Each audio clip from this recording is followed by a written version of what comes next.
नमस्ते मेरे मोटर प्रेमियों। सऊदी अरबी ग्रां प्री अभी हाल ही में समाप्त हुई है, जहां F1 टीमें महानता की खोज में रैंकिंग कर रही थीं। रेड बुल ने सबको पीछे छोड़ते हुए मंच पर कदम रखा। मैक्स वर्स्टापेन ने सबका मार्गदर्शन किया। कुछ खींचतान तो क्रिस्टियन हॉर्नर और हेलमुट मार्को के भविष्य पर ध्यान केंद्रित करने में थी, लेकिन इससे उनकी जीत को कोई छाया नहीं डाल सकी। फेरारी को एक अस्थिर यात्रा थी। ऊंचाइयों की आशा थी, लेकिन अंततः निराशा हुई। फिर भी उन्होंने ओलिवर बेयरमैन के 7वें स्थान पर समर्थन किया और डबल पॉइंट्स हासिल किए। मैक्लारेन, मर्सिडीज, हास और एस्टन मार्टिन ने सभी अपना आनंद लिया, जबकि सॉबर ने कठिन समय का सामना किया। ये एक रोमांचक रेस थी, जहां घुमावदार मोड़ और उलझनें थीं। हर कोई नमस्ते। आप सभी फॉर्मूला 1 के सभी मुद्दों के लिए अपने विश्वसनीय स्रोत के साथ जुड़े हुए हैं। यह है एनजो। मारिया विलियम टर्नर, अस्सी सेवा में। हम आपको हर दिन F1 के लिए जज्बा चैनल पर क्रिया, विश्लेषण और समाचार लाते हैं। उस सब्सक्राइब बटन पर क्लिक करना और नोटिफिकेशंस को ऑन करना न भूलें, ताकि कोई भी बात छूट न जाए। तो क्या हम पूरी गति से चलें? चलिए डूबते हैं।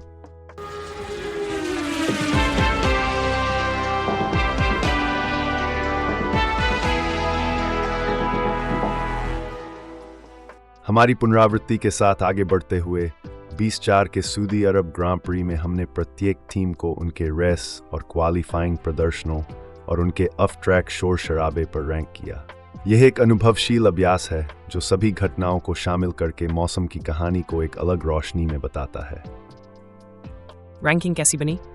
रेड बुल ने दूसरे सप्ताह के लिए न केवल क्वालिफाइंग बल्कि रेस में भी सत्ता स्थापित की।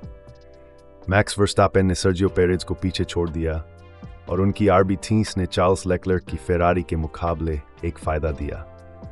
ऑफ द ट्रैक पर क्रिस्टियन हॉर्नर के साथ चल रही कहानी और हेलमुट मार्को के भविष्य पर ध्यान केंद्रित था। वाह, ये तो काफी कहानी है। अब फेरारी के बारे में क्या है? फेरारी की उम्मीदें थीं, लेकिन वे काफी निराशाजनक साबित हुए। उन्होंने क्वालिफाइंग में रेड बुल को पीछे छोड़ने की आशा की थी, लेकिन नए टायर्स पर एक अचानक ओवरस्टीयर की प्रवृत्ति के कारण लेक्लर्क के लिए समस्याएं पैदा हुईं। हालांकि फेरारी ने ओलिवर बेयरमैन के 7वें स्थान के साथ एक महत्वपूर्ण उपलब्धि देखी, जिससे टीम को डबल पॉइंट्स फिनिश मिला। बेयरमैन के लिए वास्तव में एक बड़ी कामयाबी है। और इस सब के बीच मैक्लारेन कहां खड़ी थी? मैक्लारेन ने काफी अच्छा प्रदर्शन किया। दोनों ड्राइवर्स ने संतुलित और उत्कृष्ट प्रदर्शन किया। एस्कर पिएस्ट्री ने क्वालिफाइंग में नॉरिस को पीछे छोड़ दिया और रेस में चौथे स्थान पर समाप्त हुआ। नॉरिस के लिए शुरुआत में थोड़ा चिंताजनक था, लेकिन उन्होंने किसी भी दंड से बचने का सामर्थ्य दिखाया। ऐसा लगता है कि ये तो घटनाओं से भरपूर ग्रैंड प्रो थी। मर्सिडीज को लगता था कि उनकी रेस की गति मैक्लारेन और एस्टन के साथ समान है। हालांकि उनके क्वालिफाइंग प्रदर्शन ने उन्हें नीचे ले आया। जॉर्ज रसेल और हैमिल्टन दोनों अच्छे स्थानों से शुरू नहीं हुए। रसेल ने पूरे दौरे में अलोंसो का पीछा किया, लेकिन कोई चाल नहीं कर सके, जबकि हैमिल्टन को नॉरिस को पास करने में समस्या थी। हास के मिक्टा में ही क्वालिफाइंग के बाद हास के लिए स्थिति बहुत गंभीर थी। निको हुल्केनबर्ग को ईंधन प्रणाली में समस्या का सामना करना पड़ा और केविन मैग्नुसेन ने सम्यक प्रक्रिया में त्रुटि के कारण अंतिम समय का चक्र नहीं लगा सका। लेकिन उनके लिए रेस बहुत सकारात्मक साबित हुई, जहां उन्होंने सीजन के पहले पॉइंट को स्कोर किया। दोनों ड्राइवर्स ने अच्छी रेस की गति दिखाई और मैग्नुसेन ने विलियम्स, रेड बुल और अल्पाइन से प्रतिद्वंद्वियों को रोकने में सफलता हासिल की। अस्टन मार्टिन के बारे में क्या है? अस्टन मार्टिन भ्रमित है, क्योंकि उनकी क्षमता बीते साल से उलट गई है। वे क्वालिफाइंग में चमकते हैं, लेकिन रेस में संघर्ष करते हैं। अलोंसो के शानदार क्वालिफाइंग सत्रों ने उन्हें चौथे स्थान से शुरू करने और सफल रेस करने की संभावना दी, लेकिन लैंस स्ट्रोल की टर्न 23 पर हुई दुर्घटना ने टीम की संभावनाओं को क्षति पहुंचाई। ये एक्सेसो पर्सन पूर्ण लग रहा है। विलियम्स गेम वास। विलियम्स ने अलेक्स अल्बॉन के साथ अंकों के करीब समाप्त किया और अपने सामान्य प्रतिद्वंद्वियों से आगे रहे, हास को छोड़कर। वे दूसरों के बुरे सप्ताहांतों का फायदा उठाने में सफल रहे। हमारी सब में जारी रखते हुए विलियम्स का वीकेंड बहुत ही उत्कृष्ट नहीं रहा। लोगन सार्जेंट क्वालिफाइंग में अंतिम स्थान पर खत्म हुए और रेस में उनके सहयोगी से 4 स्थान पीछे रह गए। वे अपने दूसरे वर्ष में युवा अमेरिकी से अधिक प्रगति की तलाश में हैं। Kan ni abi racing ki kator ayi hotat hesis? Yowovo, mo sprembach stan peristereting into yadgraho. RB का वीकेंड अधिकतर न्यूट्रल रहा, जो बेशक इसकी वरिष्ठ टीम के घोटाले की सायों में हुआ। डेनियल रिकियार्डो को क्वालिफाइंग में यूकी त्सुनोडा की तुलना में कमी महसूस हुई।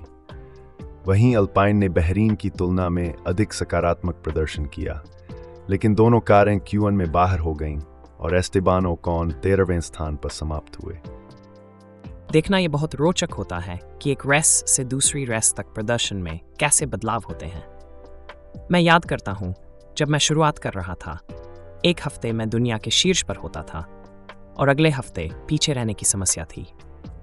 ये हारारती और धारा है। सॉबर का एक दिलचस्प वीकेंड था, जो गुआन्यूनो ने FP3 में कठोर रूप से क्रैश किया, क्वालिफाइंग को छोड़ दिया और उन्होंने रेस में एक लंबी पिच स्टॉप की। लेकिन चांदी की खबर थी कि ओडी ने टीम के पूर्ण अधिकार को 13 जीते अपने पास लिया है, जो बीते 20-6 फॉर्मूला 1 प्रवेश के लिए दिलचस्प होगा।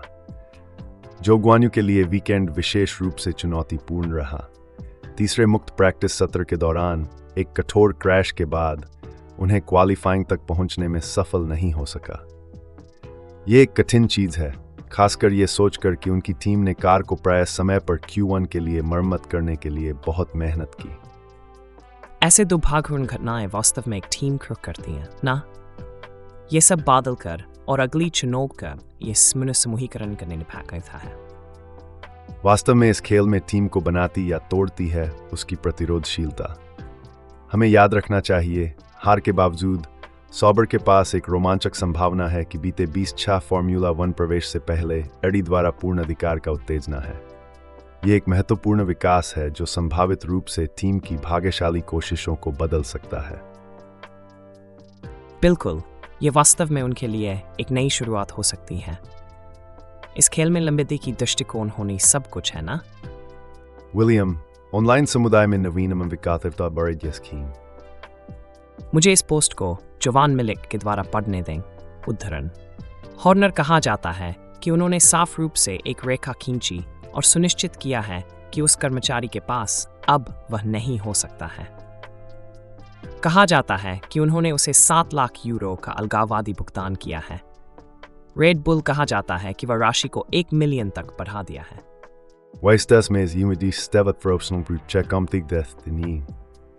वास्तव में ऐसा ही हुआ। सुनिए यह। वीकली डॉग, या हम कह सकते हैं मिस्टर वीकली, कहते हैं, इस अर्थव्यवस्था में घर के मालिक बनने का मेरा एकमात्र मौका है हॉर्नर के अगले सहायक बनना। अध्यापी।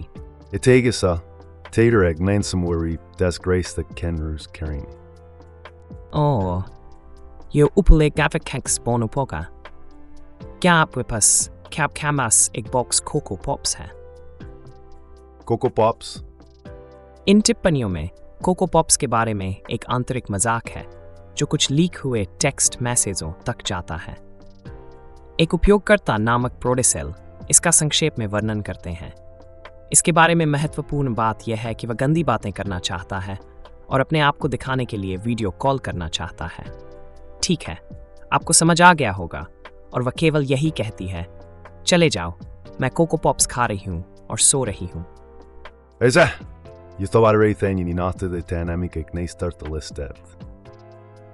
बिल्कुल सही कहा। यहाँ बहुत सारी मजाकियाँ हैं, लेकिन इसी बीच से कार्यस्थल में अनुचित आचरण की भी सुपहिरत करें। ये ठीक कहा है विलियम, और ये कुछ है जिसे हर कोई, विशेष रूप से वे जो सत्ता के पद में हैं, दिल पर लेना चाहिए। अच्छा, ये हमें एक और रोमांचक एपिसोड के अंत तक पहुंचा देता है, F1 के लिए जज्बा का। हमने फॉर्मूला 1 से जुड़ी सभी चीज़ों पर बातचीत की है, ट्रैक के किस्से से लेकर टीमों के चारों ओर ऑनलाइन धूम्रपान तक। आपके संगीत के लिए धन्यवाद और आपके रोमांचक दर्शक होने के लिए।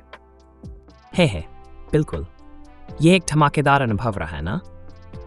याद रखें दोस्तों, हम रोजाना यहाँ हैं खेल की सर्वश्रेष्ठता को आपके घर तक पहुँचाते हुए। और याद रखें, F1 की दुनिया में हमेशा कुछ नया और रोमांचक होता रहता है, इसलिए वो नोटिफिकेशंस चालू रखें। हाँ, ज़रूर सब्सक्राइब करें, नोटिफिकेशन बेल पर क्लिक करें और हमारे शो के प्रति प्यार बांटें। अगर आपने आज की चर्चा का आनंद लिया है तो हमें टिप्पणियों में बताएं। हमें आपसे सुनने में खुशी होती है। और अगर आपको यह दिलचस्प लगा है तो इसे अपने दोस्तों, परिवार और F1 प्रशंसकों के साथ साझा क्यों नहीं करें। हमारे पास steps rapt äkta bebodes, इसलिए से sin nanchures. चलो फॉर्मूला वैत्मा को जीवन स्कर्शील रखें। बिल्कुल एक बार फिर आपके समय के लिए धन्यवाद और याद रखें हम सभी इस उच्च गति की यात्रा में साथी हैं। विलियम और एंजो, मेटल पेडल को दबाएं, सड़क पर अपनी नज़र बनाए रखें। हमारे चैनल का सामग्री सोने की तुलना में है। अगली बार तक दोस्तों।